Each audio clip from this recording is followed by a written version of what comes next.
नमस्कार, सत श्री अकाल, आदाब एंड हेलो एवरीबॉडी। ये एक ऑनलाइन फ्री सेशन है आप सबके लिए डॉक्टर के साथ।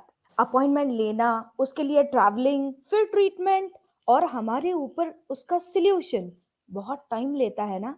आपका टाइम बचाने के लिए हम आए हैं डॉक्टर मैडम जी के साथ, जिनका नाम है doctor Sujal Patil. Hello doctor, मैं ऑडिबल हूँ? Hello. Yes, you are audible. Uh, I hope I am audible. Good evening, everybody. Good evening, doctor. Yes, you're completely audible. Yes. Treatment तो बहुत सारे लेने हैं और मेरे पास क्वेश्चंस भी बहुत सारे आ रहे हैं। तो झट से मैं आपका ब्रीफ इंट्रोडक्शन बता देती हूँ। मैडम जी, मुझे ये बात पूछनी थी, Traya natural health care Goa centre में है, right? Right. Yoga, naturopathy, Ayurveda, इसका काउंसलिंग आप करते हैं। You are a medical officer over there. Fertility दोस्त आपका जाना पहचाना नाम है, और इनको आयुर विशारद, यानी कि हमारे यहाँ पे पीएचडी बहुत जाना पहचाना नाम है, वही आयुर्वेद में आयुर विशारद जाना जाता है। तो ऐसे बहुत सारे स्टेट्स अब हम डॉक्टर जी के साथ बात जैसे करने वाले हैं, वैसे बहुत सारे टॉक शोज में ये अपनी अपना मतलब जो भी ज्ञान है वो आप तक पहुंचाने के लिए टाइम निकाल कर हमारे साथ आई हैं। उसके लिए मैं आपका तहे दिल से धन्यवाद करती हूँ। Thank you Sujal madam. She is a successful SBEBA, यानी कि science based evidence based Ayurveda practitioner. Okay, तो ये बहुत सारे ऐसे डिग्रीज हैं जिनके बारे में मैं जितना बताऊं उतना कम है। तो बिना टाइम लिए मैं इतना ही बोलना चाहूंगी। गल्फ के सारे दोस्तों, भारत के हमारे सारे दोस्तों के लिए ये एक फ्री सेवा कह सकते हैं। ये बहुत प्रेशियस सेवा है, बहुत ही मौल्यवान जो कहते हैं, ये हमको मिला है। तो आपको मैं थैंक यू, मैं वैद्य बोलना चाहूंगी, डॉक्टर बोलने से अच्छा है वैद्य सुजल पाटिल जी को very much warm warm welcome madam. Thank you very much, Vaibhavi ji. Thank you very much for having me here today. आपका भी धन्यवाद मुझे यहाँ पे आमंत्रित करने के लिए। मैडम, पहले आपको पूछना चाहूंगी, ये आयुर्वेद है क्या और आज का टॉपिक हमारा होगा क्या? आयुर्वेद भारतीय जीवन शैली पद्धति है। पहले तो चिकित्सा पद्धति से पहले ये हमारी जीवन शैली की पद्धति है। और जैसे कि एलोपैथी की पढ़ाई सिखाई जाती है कॉलेजेस में, वैसे ही अभी पहले गुरुकुल पद्धति में ये पढ़ाई जाती थी, लेकिन अभी उसी प्रकार से कॉलेजेस में ये 5.5 ईयर की कोर्स होती है। उसके बाद स्पेशलाइजेशंस होती है MD और PhD भी। Ayurveda is the science of life, यानी जीवन का विज्ञान, जो आपको जीवन कैसे बिताना है ये सिखाता है। क्या खाना है, कैसे रहना है, कब सोना है, ये सब जानकारी देता है ताकि आपका prevention from any kind of pathology और डिजीज हो पाए। और अगर फिर भी आपको कोई डिजीज या फिर रोग हो जाए तो उसके लिए क्या करना चाहिए, इसका विस्तृत वर्णन आयुर्वेद में है। आज का हमारा टॉपिक है स्किन डिजीजेस के बारे में, त्वचा विकार। तो त्वचा को आयुर्वेद ने भी बहुत महत्वपूर्ण दिया है। It is the largest organ of our body. Ayurveda में इसका अनन्य साधारण महत्व इसलिए है क्योंकि हम और कोई भी जब व्याधि की चिकित्सा करते हैं तो हम त्वचा का एग्जामिनेशन बहुत डिटेल्स में करते हैं। और जब त्वचा विकार का एग्जामिनेशन भी हम करते हैं तब तो त्वचा के एग्जामिनेशन को बहुत ज़्यादा इम्पोर्टेंस वैसे भी प्राप्त हो जाती है। तो आज का हमारा ये टॉपिक है, we are going to discuss about common skin diseases and what is the management protocol according to Ayurveda. ये बहुत ही अच्छा डेफिनेशन रादर हमारे हमारी शुरुआत है। कहना चाहेंगे तो आयु का मतलब हमारा एज होता है और वेद का मतलब साइंस। तो हमारी एज को सेफ और ज़्यादा बढ़ाने के लिए ये एक साइंस है जिसको हम रूट बुला सकते हैं। तो ये राइट। वाला साइंस हमको बताने सुजल मैडम जी आई हैं। तो जल्दी से आपका फ़ोन उठाइए और लाइव सेशन चल रहा है, तो आपको जो भी क्वेश्चंस है, आपका नाम वगैरह कुछ भी बताया नहीं जाएगा। अगर आपको थोड़े पर्सनल क्वेश्चंस भी करने हो तो आप कर सकते हैं। हमारा व्हाट्सएप नंबर आपको दिया गया है, तो आप जल्दी से वो नंबर स्क्रीन पे देख लीजिएगा और आपका क्वेश्चन आपकी डॉक्टर से जल्दी से पूछ लीजिएगा। ये अब कहने के लिए अभी मेरा फर्स्ट क्वेश्चन मेरे पास यहाँ पे आया है madam. Skin is the biggest organ बताया आपने, तो स्किन का सबसे बहुत बड़ा अभी जो चल रहा है पोल्यूशन और कंटिन्यूअसली लेड रिलीज की वजह से, और बहुत सारे टेम्परेचर चेंजेस की वजह से बहुत सारे लोगों को ये एक कॉमन प्रॉब्लम है जिसको हम इचनेस या फिर वो नर्वसनेस मिलता है ना हम लोगों को, कि जिसको हम बोलते हैं कि एक कुछ स्किन में हो जाए तो बहुत प्रॉब्लम होती है, जिसका हम नाम कहते हैं सोरासिस। तो ये एक क्वेश्चन आया है, what is the meaning of psoriasis and how do I tackle over it. तो ये पहला वाला क्वेश्चन हमको मिला है। तो मैडम, ओवर टू यू।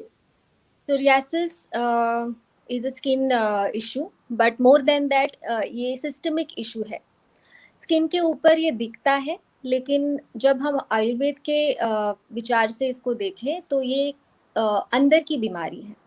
ये दिखती है स्किन के ऊपर, लेकिन हमको वो अप्रोच जब हम करते हैं तो एक फुल बॉडी की बीमारी की तरह हमको उसको ट्रीट करना होता है। इसमें क्या होता है कि आपके स्किन के ऊपर सिल्वर स्केली पैचेस फॉर्म हो जाते हैं, जो कभी ड्राई या फिर कभी थिन सिक्रीशंस उसमें से आते हैं। बहुत ईचिंग होती है पेशेंट को, कभी कभी बर्निंग सेंसेशन भी होता है, and the patient suffers a lot. As you can see on the screen, there is a lot of dryness in the initial stages, a lot of burning, itching is there. The patient is very irritated because itching बहुत ज़्यादा होती है patients में, और ये scaly patches कभी कभी उनका मतलब जो स्केलिंग है वो स्केलिंग होता है, skin comes of out piling from the when you scratch it, so skin के छोटे छोटे टुकड़े या फिर स्केल्स निकल के आते हैं। This is known as psoriasis. तो ये माना जाता है एक ऑटो इम्यून डिसऑर्डर है या फिर इडियोपैथिक है। इसका सही से मॉडर्न मेडिसिन में, मॉडर्न कन्वेंशनल मेडिसिन में कोई कॉज उन्होंने बताया नहीं, लेकिन आयुर्वेद के अनुसार अगर हम देखें इसको, तो हम जो भी त्वचा के विकार या फिर कोई भी डिजीज जब हम सोचते हैं तो हमको त्रिदोषों के बारे में सोचना होता है, वात पित्त और कफ। ये हमारे फिजियोलॉजी की बेसिक एंटिटीज है, त्रिदोष। तो जब हम इनके बारे में सोचते हैं और सोरियासिस के बारे में सोचते हैं, तो मेनली इसमें वात पित्त प्रिडोमिनेंस आ जाता है, कभी कभी त्रिदोष प्रिडोमिनेंस आ जाता है, और उस हिसाब से चिकित्सा करनी होती है। तो शोधन यानी कि बॉडी का प्यूरिफिकेशन इसमें बहुत ज़्यादा मायने रखता है। और आम जिसको बोलते हैं, आम यानी कि इन्फ्लेमेशन इन द बॉडी, जो कि डीप रूटेड होता है। हम बोल रहे हैं कि सोरियासिस एक स्किन लेवल का डिजीज है, लेकिन अंदर से मैंने आपको बताया कि इन्फ्लेमेशन अंदर से ब्लड में, सीरम में, पूरे बॉडी में इन्फ्लेमेशन होता है। उसको पहले कम करना पड़ता है हमको मेडिसिन से, और उसके बाद में स्किन लेवल के ऊपर इंटरनली एक्सटर्नली जो भी हम हर्ब्स यूज़ करें या फिर जो भी एक्सटर्नल एप्लीकेशंस करें हर्ब्स का, ये हमको देना पड़ता है। और लॉन्ग टर्म के लिए सिंगल ड्रग्स यूज़ करने होते हैं। इसमें बहुत सारे नीम जैसे, या फिर अभी ब्लड प्यूरिफिकेटरी त्रिफला, मोरिंगा, ऐसे बहुत सारे हर्ब्स हैं जो यूज़ किए जाते हैं। पेशेंट को देख के उस हिसाब से हमको उनको सजेस्ट करना होता है लॉन्ग टर्म के लिए, ताकि ये फिर से ना हो। शुरुआती में स्टेजेस में ये रिवर्सिबल होता है, लेकिन जैसे ये क्रॉनिक होते जाता है तो इसको कम्प्लीटली ट्रीट करना थोड़ा सा मुश्किल है। ओके, मतलब इन द सेंस इसको थोड़ा टाइम लगेगा और हमको रूट से पता करना पड़ेगा। तो स्टार्टिंग यस, कहाँ से होती है? यस। और बहुत सारे केसेस में इसमें साइकोलॉजिकल स्ट्रेसर्स भी इन्वॉल्व होते हैं, लाइक पेशेंट्स को बहुत सारे मेंटल स्ट्रेसर्स से गुजरे हुए होते हैं, तो वो भी हिस्ट्री इम्पॉर्टेंट हो जाती है, तो उस हिसाब से भी हमको उनको ट्रीट करना पड़ता है। ओके, इसका एक क्वेश्चन यहाँ पे बूस्ट कर रहा है, तो यहाँ पे is eczema common in girls, how can this be prevented? तो ये नेक्स्ट पार्ट है, अभी सोरासिस ये पहला वाला हो गया हमारा, और एक स्किन का मतलब बोल सकते हैं कि कॉमन प्रॉब्लम अभी होते जा रहा है जिसका नाम एक्जिमा है, तो इसके बारे में अगर आप कुछ बताएं तो। Yes, eczema is again a very common problem. इसमें 2 टाइप्स है, ड्राई एक्जिमा होता है और वेट एक्जिमा होता है। ड्राई एक्जिमा में प्रिडोमिनेंटली पेशेंट को अगेन ड्राई रैशेस होते हैं, और कभी-कभी उससे वेरी थिन सिक्रीशंस निकल के आते हैं, और इसमें ईचिंग बहुत प्रिडोमिनेंट होता है ड्राई एक्जिमा में, और because of continuous itching and scratching वहाँ पे बर्निंग सेंसेशन भी हो सकता है पेशेंट को। वेट एक्जिमा में वहाँ से बहुत ही थिक सिक्रीशंस निकल के आते हैं। You can see this reddish patches and they are very very itchy. Okay, so this is a dry form. Sometimes it is wet, जहाँ से बहुत सारे secretions, thin थिक सिक्रीशंस निकल के आते हैं। तो इसमें आयुर्वेद के अनुसार वात कफ जो डोमिनेंस होता है, कभी कभी पित्त के डोमिनेंस के वजह से बर्निंग सेंसेशन वगैरह भी हो सकता है। तो उस हिसाब से पेशेंट की हिस्ट्री हमको जान के कौन सा दोष इसमें इन्वॉल्व है ये देख के हमको चिकित्सा करनी होती है। एक्जिमा बहुत अच्छे से आयुर्वेद से ट्रीट हो सकता है। इन पेशेंट्स में बहुत बार हमको ये हिस्ट्री मिलती है कि उनके डाइट में बहुत सारी फॉल्टी प्रैक्टिसेस होती है, जैसे कि बहुत अति मात्रा में नॉनवेज खाना अगर आपको सूट नहीं करता है, आप पचा नहीं पा रहे हो रेड मीट या फिर बहुत सारा फिश या फिर सी फूड। अभी गल्फ एरिया में वहाँ पे meat consumption by some communities is on the higher side, क्योंकि फ्रेश प्रोड्यूस जो है वेजिटेबल्स या फिर फ्रूट्स का इतना इजीली अवेलेबल नहीं रहता है, तो they resort on eating having the protein through meat और नॉन वेजिटेरियन सोर्सेस। लेकिन कई सारे लोगों को ये सूट नहीं हो पाता, तो उन लोगों को ये हो सकता है। Second is lack of hygiene, मतलब आप रोज के रोज अगर नहाते नहीं हैं या फिर आपको बहुत स्वेटिंग है और you are not cleaning yourself, if there is a lot of dry skin formation, then this kind of issues you see in them being very common because of humidity. आप अगर किसी फैक्ट्री में काम के लिए हैं जहाँ पे आप बहुत पसीना आ रहा है आपको, और आपके आप बॉडी सूट पहने हुए हैं या फिर आप कंप्लीटली वेंटिलेशन नहीं है वहाँ पे, स्वेट जो है वो वैसे ही बॉडी के ऊपर जमा हुआ रहता है और डस्ट है वहाँ पे, तो ये सब चीज़ें एनवायरमेंटल फिजिकल हाइजीनिकल ये सब चीज़ें, और बाद में आप डाइट में ऐसी चीज़ें खा रहे हैं जो हैवी है डाइजेशन के लिए, डेयरी प्रोडक्ट्स बहुत खा रहे हैं समझो, या फिर इनकम्पैटिबल फूड कॉम्बिनेशंस, जैसे कि दूध के साथ फ्रूट्स खा रहे हो, दूध के साथ नॉन वेजिटेरियन फूड खा रहे हो, तो ये इनकम्पैटिबल फूड कॉम्बिनेशंस है, ये these are not good food combinations. तो एक दो बार ऐसा करने से कोई नुकसान नहीं होता है, लेकिन अगर आपको आदत है हमेशा ऐसा करने की, बार बार ऐसा करने की, तो फिर आपको ये इस प्रकार के स्किन डिजीजेस जो आपका ब्लड जो है वो पोल्यूट कर देते हैं, इसमें ब्लड हमारा जो है वो बहुत इम्प्योर हो जाता है, तो ब्लड प्यूरिफिकेशन ट्रीटमेंट के लिए बहुत इम्पॉर्टेंट है, जो नीम से करा सकते हैं हम लोग इंटरनली। नीम बहुत फ़ायदेमंद होता है इसमें, उसके साथ त्रिफला और बहुत सारे हरिद्रा है, मतलब टर्मरिक है, और भी बहुत सारे मेडिसिन है। ये बहुत कॉमन चीज़ें मैं बता रही हूँ ताकि लोग समझ पाए, और आयुर्वेद में बहुत सारी मेडिसिन हैं जो बताई गई हैं। और एक्सटर्नल वॉश के लिए त्रिफला का काढ़ा करके उसको धोना या फिर टर्मरिक का काढ़ा करके धोना, तो ये सब बहुत सारे ट्रीटमेंट प्रोटोकॉल्स हैं जो हम अडॉप्ट कर सकते हैं। डॉक्टर, एक ऐसा मतलब एक कस्टमर से पर्सनल क्वेश्चन आपको था कि ओके, अगर सच्ची में स्किन को अच्छा रखना हो तो हमको कितने घंटे के लिए सोना चाहिए या फिर कब सोना चाहिए? ऐसे बहुत बार होता है कि सोते वक्त हम मोबाइल देखते देखते कब सो जाते हैं, कभी सोना नहीं होता, इंसोम्निया बहुत बार हो जाता है। तो ऐसे हम क्या कर सकते हैं कि हमारा डाइट और हमारी नींद अच्छी रहे और हमारी स्किन अच्छी रहे? स्किन के लिए स्पेशली नींद के बारे में आप क्या कहना चाहेंगे?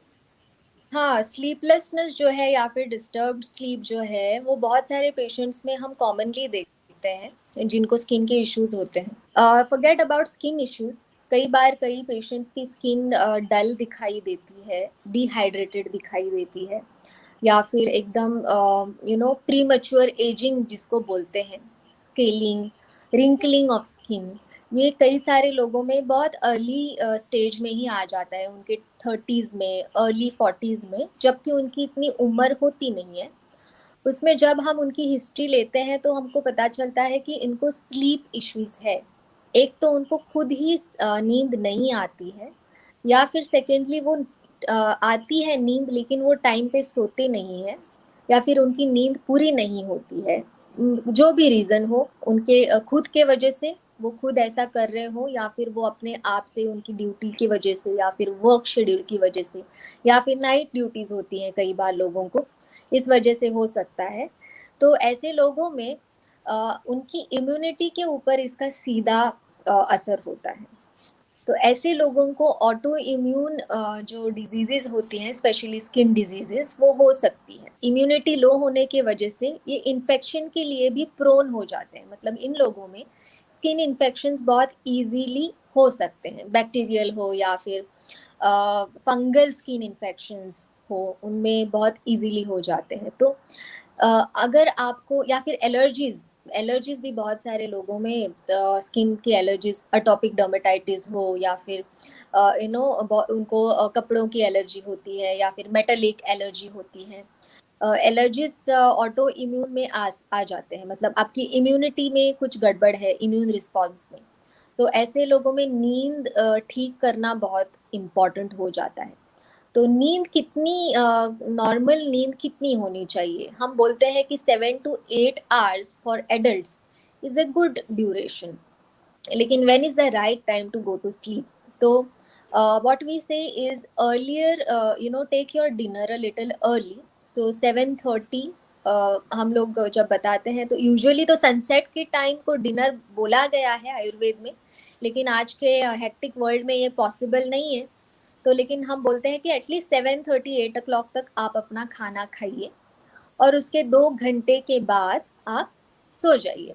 You have to keep a minimum gap of 2 hours in between before sleeping, so that directly after eating you should not sleep. Some people eat and then they go to bed. That is a very bad practice.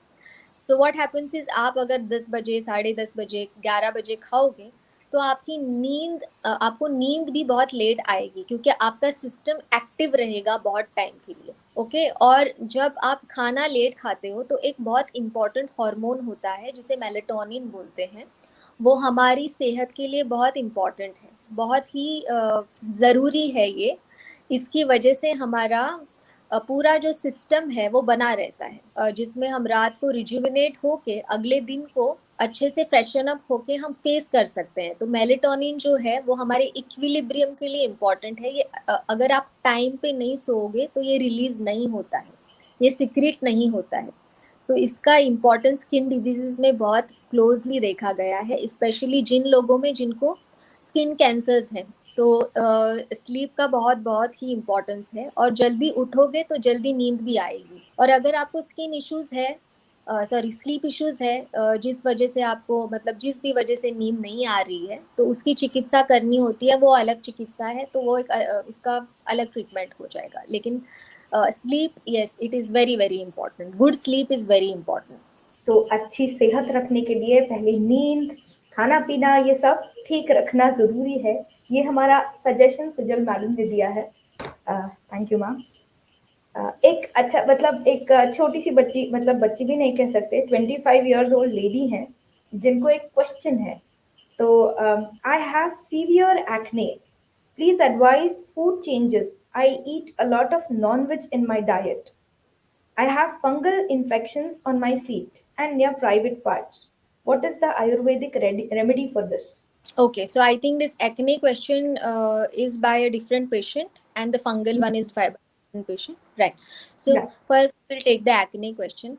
So I'm 25 years old lady. I have severe acne. So basically acne जो है again Ayurveda के अनुसार अगर हम देखेंगे common language में इसको pimples बोला जाता है. एक्ने इज द पैथोलॉजी, मतलब जिस वजह से पिंपल्स आपके चेहरे पे निकल के आते हैं, दाने निकल के आते हैं, उन दानों को पिंपल्स बोला जाता है, लेकिन उस डिजीज को एक्ने बोला जाता है. तो ये कॉमनली आते हैं आपके फेस के ऊपर, ठीक है. लेकिन ये कहीं भी बॉडी में आ सकते हैं. कई लोगों को पिंपल फॉर्मेशन उनके बैक के ऊपर या फिर लोअर बैक के ऊपर आ सकते. तो हार्मोनल इम्बैलेंस इसमें हम लोगों को देखने को मिलता है. कई सारी प्यूबर्टी के एज में बहुत सारे केसेस में मेल और फीमेल दोनों को ये प्रॉब्लम आ सकती है. इसमें करेक्ट डाइट, एक्सरसाइज और प्रॉपर ड्रिंकिंग ऑफ वाटर, पानी कितना पी रहे हैं, ये बहुत इंपॉर्टेंट है. Again the same thing Ayurveda में बोला गया है कि इसमें रक्त दुष्टि, रस रक्त दुष्टि, रक्त यानी कि आपका ब्लड जो है वो इम्प्योर ही होता है, तो उसको प्योरीफाई करना इम्पॉर्टेंट हो जाता है. तो ट्रीटमेंट में ये बहुत इम्पॉर्टेंट बात है कि उनका ब्लड प्यूरिफिकेशन हमको करना होता है मेडिसिन के साथ, डाइट के साथ. डाइट में उनको बिटर फूड्स जैसे कि मेथी हो गई, करेला हो गया, ऐसे वाले वेजिटेबल्स उनको खाने होते हैं mostly, because they do not eat this kind of vegetables regularly because they don't like it. लेकिन उनको at least 2 to 3 times in the week we advise them to have that. Bitter foods and bitter medicines are good for acne in general. अगर कोई भी hormonal imbalance है तो उसको अलग से ट्रीट करना पड़ता है हमको, उनकी मेटाबॉलिज्म ठीक करके, डाइजेशन को इम्प्रूव करके. इन लोगों में बहुत सारे बार हमको देखने मिलता है कि कॉन्स्टिपेशन भी होता है, तो that also we have to tackle. Constipation जिन जिन लोगों को होता है उनमें स्किन के इश्यूज बहुत इजीली देखे जाते हैं, स्पेशली पिंपल्स वगैरह जिनको है उनको कॉन्स्टिपेशन की आदत रहती है, तो वो भी देखना पड़ता है. हार्मोनल इम्बैलेंस ठीक करना पड़ता है उनका. और बॉडी में अतिरिक्त मात्रा में हीट पैदा जब हो जाती है तो उनको भी पित्त दोष की वजह से भी मुख दूषिका मतलब पिंपल्स जो है उनको हम देखते हैं कि उन लोगों में वो ज़्यादातर मात्रा में आ जाते हैं. तो पेशेंट में क्या सिम्टम्स है और क्या उनमें क्या पॉजिटिव फैक्टर है, कैसे खाना खा रहे हो, किस टाइम पे सो रहे हैं, cold drinks, pizza, bakery items, ये सब वो खा रहे हैं क्या, या फिर मसाले वाला खाना, ये सब. लेडीज़ में उनकी मेंस्ट्रुअल साइकिल देखनी पड़ती है, वेदर ये नॉर्मल है क्या, हार्मोनल इम्बैलेंस है, उनका फ्लो कैसे हो रहा है. पीसीओडी के बहुत सारे केसेस में उनको फेशियल एक्ने होता है. तो it's not just a cosmetic issue, acne has a lot of other attributions also. तो केस को हमको हिस्ट्री टेकिंग इम्पॉर्टेंट है करेक्ट डाइट एडवाइस करने के लिए. इन्होंने बोला है वो बहुत सारा नॉनवेज खाते हैं, आई वुड सजेस्ट कि उनको वो कम करे, एटलीस्ट थोड़ी टाइम के लिए बंद कर दे, उनको बहुत उससे फ़ायदा मिलेगा, बहुत डिफरेंस उनको नज़र आएगा. और एक मतलब क्वेश्चन आया है जो मैंने आपको पहले भी मतलब बहुत क्वेश्चंस आ रहे इसलिए मैंने मिक्स करके पूछना चाहा. तो I have many fungal infections on my feet and private parts. What is the Ayurvedic remedy for it?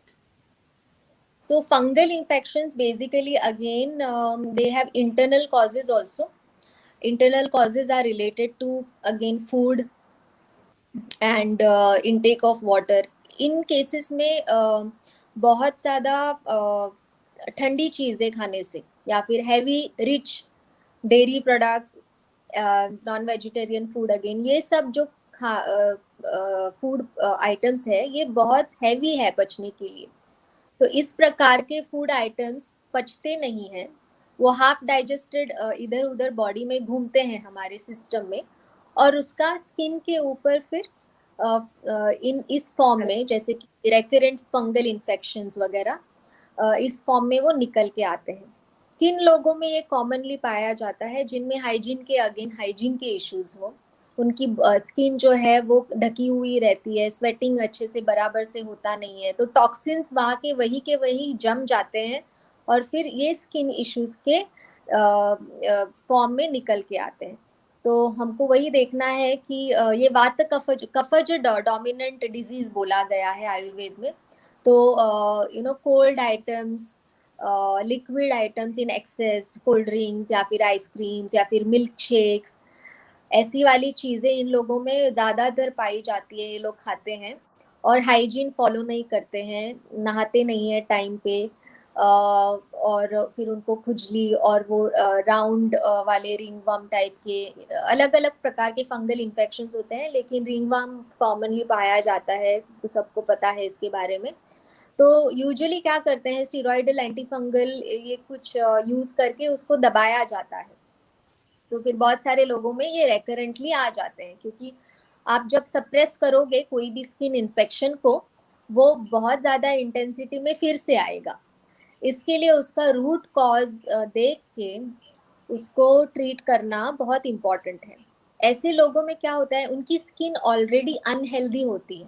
Skin already unhealthy इसके लिए होती है क्योंकि वो एक तो बराबर स्वेटिंग नहीं करते, पूरा दिन अगर घर में बैठे रहे, एक्सरसाइज कोई नहीं है, फिजिकल एक्टिविटी नहीं है, ठीक से पानी नहीं पीते हैं, एसी में रहते हैं कंटिन्यूअसली, तो उनमें उनकी स्किन वैसे भी अनहेल्दी होती है, वो ब्रीद नहीं करती है बराबर, वो स्वेट नहीं करती है, तो टॉक्सिन्स वैसे के वैसे जमे होते हैं। तो इन लोगों में हम लोगों को फंगल इन्फेक्शन या फिर एक्जिमा या फिर डर्मेटाइटिस, इस प्रकार के बहुत सारे स्किन डिजीजेस दिखते हैं।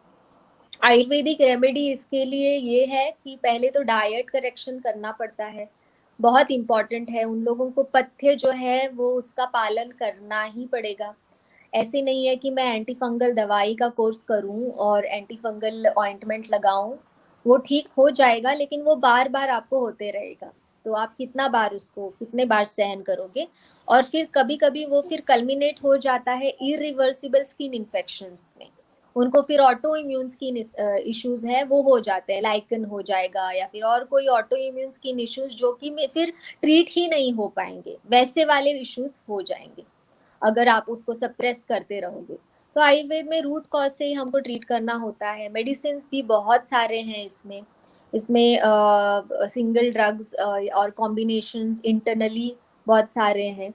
तो पेशेंट के केस के हिसाब से हमको इसकी ट्रीटमेंट करनी होती है। We can not give product information here, लेकिन जैसे ऐसे ही बताऊं तो आपको इसके लिए turmeric, neem, all these herbs are generally good for skin diseases. Fungal infections के लिए गंधक यानी कि सल्फर कंपाउंड जो है, जो आयुर्वेद में उस तरीके से प्रोसेस करके बनाई गई औषधियाँ हैं जिसमें सल्फर है, तो वो बहुत ही किफ़ायती होती है। तो these are various kinds of treatment options. बहुत सारी टिप्स भी हमें बीच में चाहिए होंगी, पर बहुत सारे लोगों को मुझे ये सब्जी नहीं चाहिए, वो सब्जी नहीं चाहिए, तो आपको अभी डॉक्टर ने बोला है कि आपको करेले जैसी सब्जियां खानी है, तो जल्दी से अपने डाइट में इंक्लूड कर लीजिएगा। बहुत कुछ हमको करना है, पर डॉक्टर से बात करनी ही पड़ेगी।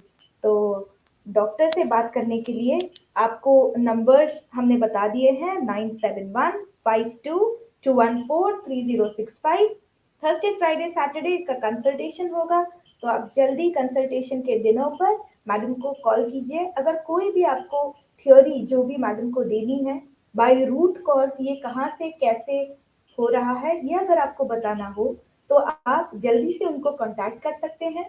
और बहुत कुछ अगर आपको देखना है, बोलना है, बात करनी है इसके बारे में, तो आप जल्दी से डॉक्टर से मिलिएगा और एक अपॉइंटमेंट लीजिएगा। डॉक्टर, एक लास्ट क्वेश्चन है, वो बहुत ही इम्पोर्टेंट है कहते हैं। What is the meaning of melasma and chloasma? Basically this is nothing but hyper pigmentation of skin. Okay. दोनों एक ही है, लेकिन जब प्रेगनेंसी में हो जाता है तो इसको क्लोएज्मा बोलते हैं। प्रेगनेंसी में हार्मोनल चेंजेस की वजह से ये डार्कनिंग ऑफ द स्किन हमने बहुत बारी फेस के ऊपर बहुत कॉमनली हम देखते हैं कि प्रेगनेंसी के टाइम को बहुत लेडीज को बहुत सारे, या फिर मेनोपॉजल टाइम को, जब उनके बॉडी में हॉर्मोन्स के चेंजेस हो जाते हैं, हॉर्मोन्स फ्लक्चुएट होते हैं, उस टाइम पे ये थिकनिंग ऑफ द स्किन, मतलब स्किन थोड़ी सी थिक हो जाती है, और ब्लैकिश काइंड ऑफ डिस्कलरेशन उनके अपर चिक्स के ऊपर, आंखों के नीचे हम देखते हैं। तो ये this is known as melasma, और ये प्रेगनेंसी में बहुत कॉमन है, लेकिन ये उसी में बहुत कॉमन है। It should not stay, okay, if it stays then you will have to get it treated. बहुत सारे पेशेंट्स में जिनको हार्मोनल थेरेपी पे डाला गया होता है विदाउट प्रेगनेंसी, शायद उनको इनफर्टिलिटी हो, या फिर उनको पीसीओडी जैसे हार्मोनल इश्यूज हो, उनके पीरियड्स टाइम टू टाइम नहीं आते हैं, कभी कभी उनको पीरियड्स होते ही नहीं हैं, तो उन उन लोगों में हार्मोनल थेरेपी पे उनको डाला जाता है, उनको हार्मोन्स लेने की ज़रूरत पड़ती है एक्सटर्नली। या फिर कई लोगों को IUI IVF के जैसे फर्टिलिटी प्रोसीजर्स करने पड़ते हैं, तो उसमें भी उनको हार्मोनल स्टिमुलेशन, सप्लीमेंटेशन अति मात्रा में दिया जाता है। तो इन सारे पेशेंट्स में हम इस प्रकार का skin darkening, I am sure कि गल्फ कंट्रीज में भी ये बहुत इनफर्टिलिटी का इशू अभी प्रिडोमिनेंटली हमको देखने को मिल रहा है, तो वहाँ भी even without pregnancy but on hormonal supplementation बहुत सारे लेडीज़ को मेलेस्मा और क्लोएस्मा हो सकता है।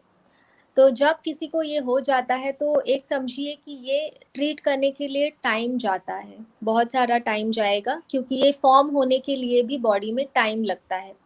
ओके, सो वो ट्रीट करने के लिए भी ये क्रॉनिक हो जाता है, ये क्रॉनिक स्किन कंडीशन है। It is not something that can be treated by some external application, कोई क्रीम लगा के या फिर कोई लेप लगा के ये चले जाएगा, तो नहीं, उसको टाइम लगेगा, उसको इंटरनल मेडिकेशन की ज़रूरत होती है। डाइट करेक्शन से भी लाभ हो सकता है, लेकिन इनमें मेजरली हार्मोनल और इन्फ्लेमेटरी इश्यूज हैं, उनको करेक्ट करने की ज़्यादा ज़रूरत होती है, और उस हिसाब से फिर उनको मेडिकेशन और एक्सटर्नल ट्रीटमेंट्स का हम सजेस्ट करते हैं। ये सारे स्किन इश्यूज सुन के आपको पता चलेगा कि हमको बहुत कुछ इन्फॉर्मेशन मिल रही है। द सेम थिंग, अगर आपको बहुत और इन्फॉर्मेशन चाहिए होगी तो जल्दी से मैडम को कांटेक्ट कीजिएगा। मैडम, एक और क्वेश्चन था जो सबके मन में होता है, पानी गर्म पीना चाहिए, ल्यूकवार्म पीना चाहिए, ये आपसे पूछना था। और हमको एक्सरसाइज कितनी देर करनी चाहिए अगर हमको स्किन को हेल्दी और फाइन रखना है तो? बहुत इंपॉर्टेंट क्वेश्चन पूछा है आपने। Okay, I will go ahead and answer the question. बहुत सारे केसेस में स्किन इश्यूज के जब केसेस आते हैं हमारे पास, तो हम देखते हैं कि most of the times they drink chilled water और refrigerated water, and they always resort to having cold drinks or cold beers, or cold alcohols, or in general foods which are cold in tendency. So for them in general also it is important कि normal जो पानी पीना होता है रोज का, वो boil करके ही पिए। तो कई केसेस में हमको उनको वार्म वाटर देने की ज़रूरत होती है, कई केसेस में हमको बॉयल और कूल किया हुआ पानी देने की ज़रूरत होती है। So in which cases do we tell them to have boiled and cooled water? जिनमें पित्त दोष की दुष्टि पाई गई है, पित्त दोष का प्रकोप, पित्त दोष जो है उससे गर्मी पैदा होती है हमारे शरीर में, तो उन लोगों में हमको बॉइल्ड और कूल किया हुआ पानी, या फिर कभी कभी हम मेडिकेटेड वाटर जैसे धनिया डाल के उबाला हुआ पानी, जीरा डाल के उबाला हुआ पानी, तो पेशेंट केस टू केस के अनुसार, या फिर कभी कभी वेटिवर जो है वो एक वाड़ा बोलते हैं मराठी में हम लोग उसको, वो डाल के उबाला हुआ पानी, उससे प्रोसेस किया गया पानी ये देना पड़ता है, क्योंकि उनमें अतिरिक्त मात्रा में गर्मी पैदा होती है। तो आई थिंक गल्फ कंट्रीज में because of the higher temperatures, उन लोगों के लिए गर्म पानी पीने के लिए बोलना क्लाइमेट की वजह से will not be a good idea, लेकिन उन लोगों में प्रोसेस्ड किया हुआ boiled and cooled water will be a good thing. Okay, but don't go for, if you have any kind of skin issue, do not go for a refrigerated or chilled or cold water. This is the first and foremost thing about drinking water.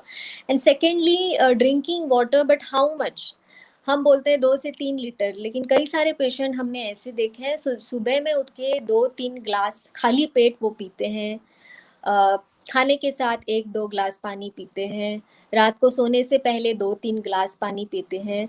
ये बहुत बुरी आदत है, बहुत ही बुरी आदत है। इससे बॉडी में आपके वाटर रिटेंशन हो जाता है। वाटर रिटेंशन बहुत सारी बीमारियों का मेन कॉज है। आज के घड़ी में बहुत सारे डिजीजेस हैं जिनके रूट में एक्सेसिव कंजम्पशन ऑफ वाटर। हम लोग specially Ayurvedic point of view से अगर सोचें तो आप you will be surprise to know कि कई सारे पेशेंट्स जिनको ब्लड प्रेशर का प्रॉब्लम है, उन लोगों में हमने देखा है कि वो बहुत मात्रा में पानी पीते हैं, जबकि उनको प्यास नहीं लगती है उतनी। तो जितनी आपको प्यास लगती है उस हिसाब से आप पानी पिए, क्योंकि इतना ऐसे तो नहीं है कि पानी आप पियोगे और वो एक पाइप से निकल के दूसरी बाजू से निकल के आएगा। ये बहुत ही बुरी कॉन्सेप्ट है कि it will just wash out, but it is getting processed. जैसे आप खाना खा के उसको पचाते हो, आप पानी पी के भी आपको पानी को पचाना होता है। तो actually it excessive intake of water will put a pressure on your system, on your intestines, जिनको जिसको वो पानी अब्जॉर्ब करना पड़ता है। बाद में आपके ब्लड वेसल्स में वो घूमेगा ब्लड में मिक्स होके, तो फिर आपका ब्लड प्रेशर भी बढ़ेगा। बाद में आपकी किडनीज को उसको फिल्टर आउट करना पड़ेगा, तो किडनीज के ऊपर भी प्रेशर बढ़ेगा। तो ये हम सोचते नहीं है। तो आप अगर ये रोज के रोज करते जाओगे तो आप बहुत सारी व्याधियों को आप इनवाइट कर रहे हो। तो ये इम्पोर्टेंट पॉइंट मुझे हाईलाइट करना था वाटर कंजम्पशन के बारे में।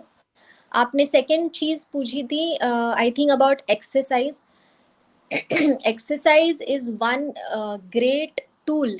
आयुर्वेद में व्यायाम के बारे में, व्यायाम को रोज करने को कहा गया है दिनचर्या में। व्यायाम किस प्रकार का हो, जो आपके बॉडी को सूट हो। किसी को वॉकिंग सूट हो सकता है, किसी को जॉगिंग सूट हो सकता है, किसी को योग सूट हो सकता है, किसी को कफ प्रकृति वाले जो कॉन्स्टिट्यूशन में थोड़े से मोटे होते हैं, जिनमें स्टेमिना थोड़ा सा ज्यादा होता है, उन लोगों को थोड़ी हैवी एक्सरसाइज भी अगर करेंगे तो कोई प्रॉब्लम नहीं है। लेकिन वात प्रकृति जो पहले से ही थिन है, पहले से ही जिनका एनर्जी और स्टेमिना कम है, वेट कम है, उन लोगों में simple yogic exercises, stretching of the body, breathing exercises भी वो कर सकेंगे तो फायदा मिलेगा। लेकिन किसी ना किसी प्रकार की फिजिकल एक्टिविटी बहुत ही इंपॉर्टेंट होती है। जब आप फिजिकल एक्टिविटी करते हो तो इससे आप स्वेट करते हो, इससे आपके स्किन की हेल्थ इन एनी केस स्वेटिंग से अच्छी रहेगी। सेकेंडली आपके लिम्फ ग्लैंड्स एक्टिवेट हो जाते हैं, तो टॉक्सिन्स उधर से भी निकल जाते हैं। थर्डली आपकी ब्लड सर्कुलेशन इंप्रूव हो जाती है, तो in any case your system gets activated. Fourth, आपका साइकोलॉजिकल स्टेटस अच्छा हो जाता है, आपका मूड अच्छा रहता है, आपके हॉर्मोन्स अच्छे हो जाते हैं, आपका डाइजेशन इंप्रूव हो जाता है। तो व्यायाम एक ऐसा हथियार है जिससे आप किसी भी रोग का सामना अच्छे से कर सकते हो, क्योंकि इससे आपका मेटाबॉलिज्म इंप्रूव हो जाएगा। तो व्यायाम ऑन अ डेली बेसिस और exercise on a daily basis is a must. Gulf country में हो तो एसी में अगर आप सोचोगे कि मैं एसी में करूँ एक्सरसाइज, तो that's a bad idea. You can keep it at a temperature which is just comfortable for you, लेकिन don't make it too chilled। अगर आप एकदम चिल्ड वातावरण में एक्सरसाइज करोगे तो आपके मसल्स कॉन्ट्रैक्टेड रहेंगे, तो फिर स्वेटिंग कैसे होगी। तो फिर बाकी के ये बहुत बड़ा पॉइंट बोलना भूल गई कि स्किन इश्यूज जैसे कि फंगल इन्फेक्शंस और एक्जिमा ऐसे लोगों में भी देखने को मिलता है, जिनमें स्वेटिंग सप्रेस हो जाती है एसी में रहने की वजह से। So that's another point, that avoid exercising or working out or going to a gym where the ACs are fully on. So इस बात का ध्यान रखना पड़ेगा। बहुत कुछ पता नहीं था, बहुत कुछ पता हो रहा है, और पता करने के लिए हमको बहुत और सारे सेशंस चाहिए होंगे। तो हम एवरी मंडे ऐसे ही मिलेंगे, डॉक्टर जी के साथ बात करेंगे। बहुत कुछ मन में सारे क्वेश्चंस है, उसको घुल मिला के अच्छे से प्रेजेंट करेंगे और बताएंगे। मैडम, आपको ये सारे क्वेश्चंस कैसे लगे, और आपको पेशेंट्स को अगर सजेशन कुछ करना हो तो आप क्या करोगे? नहीं, मुझे बहुत अच्छा लगा ये सेशन, क्योंकि हमें ऐसे सेशंस के द्वारा अपॉर्च्युनिटी मिलती है पेशेंट्स को ये सब बताने की, जो कि नॉर्मल कंसल्टेशन में कभी-कभी पॉसिबल नहीं होता है टाइम की वजह से, या फिर वो सुनने की तैयारी में नहीं होते हैं पेशेंट्स। ज़्यादातर जो आते हैं वो ये सब चेंजेस करने की तैयारी में नहीं होते हैं। तो इन सेशंस के द्वारा उनका एजुकेशन हो जाता है, और जिस किसी को ज़रूरत होती है फिर वो हमको अप्रोच भी कर पाते हैं। तो आई एम रियली थैंकफुल कि आपने मुझे आमंत्रित किया।